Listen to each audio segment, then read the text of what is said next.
Welcome to If I and Bluey and Family Were in BFDIA. In this limited 5-part mini-series, now confirmed to be, I'll state my opinion of how well I and Bluey and friends can do if I was in Season 2 of Battle for Dream Island. This season is solely made to support Bluey's show, so go check it out. And don't forget to like, share, subscribe, and hit the bell. Let's go!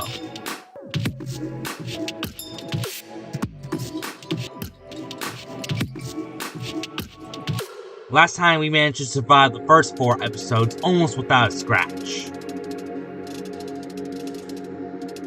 However, I noticed that last time I had only dislikes, unfortunately. Probably because I didn't put us up for elimination all that much. But moving forward, I can promise you that our UFB status will be more constant. Anyways, the next challenge was to serve some ice cream. And we had our own idea of setting up an ice cream stand. Quickly, we worked together to make and decorate an impressive and large ice cream plaza. And I don't want to brag, but I'm pretty good when it comes to gelato flavor. So we can use that to our advantage.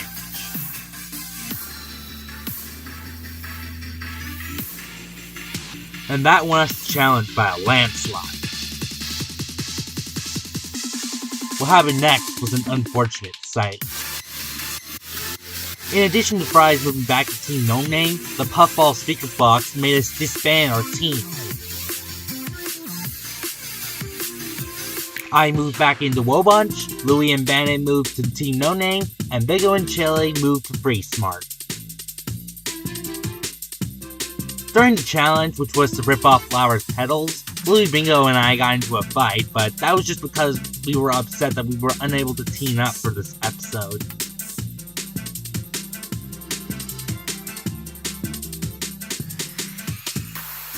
Nonetheless, thanks to my super sharp quills, I was able to cut open the tungsten locks and win us the challenge.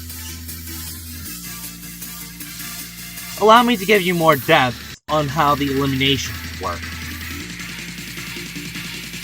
It's true the votes are based on average, but the results will adjust depending on the popularity according to the Bluey Wiki. For this reason, Chili ends up winning the prize by only a 94-vote difference, and Bingo remains safe at the bottom 2, beating out Ice Cube by a decent 9,807 vote margin. It's not bad, but it's closer than what I was with Yellowface last time.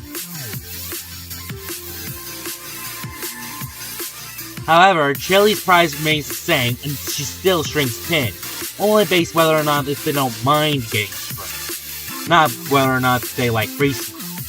But this is when Pin lost her face. She couldn't save herself. On the team switching phase, without the Puffball speaker box, they're ghosting us, trying not to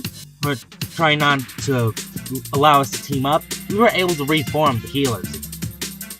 However, now there can only be one team that wins immunity, and while we had the advantage in numbers, Free Smart still wins immunity. But I'll save the votes for next time. We got some lore to get into. The day after the BFDIA 6's challenge, we decided to explore Yoyland and discover portals similar to those from the Starfall Islands, most likely because of my influence as we are slightly jumbling up the time zone by accident. We've also figured out that the 16 Chaos Emeralds could be used to send objects back and forth through time, making that our ticket out of here in the past. Now I know exactly what you're thinking. But RTR, you fool! There's only 7 Chaos Emeralds, not 16! Well, that may be true, but ever heard of Sonic Spinball? Apparently there are, in fact, 16 Chaos Emeralds. And I'm not joking. Look up in the Sonic Wiki. Even more so, that stuff will be covered in future T-Got Mini episodes. One last detail to make.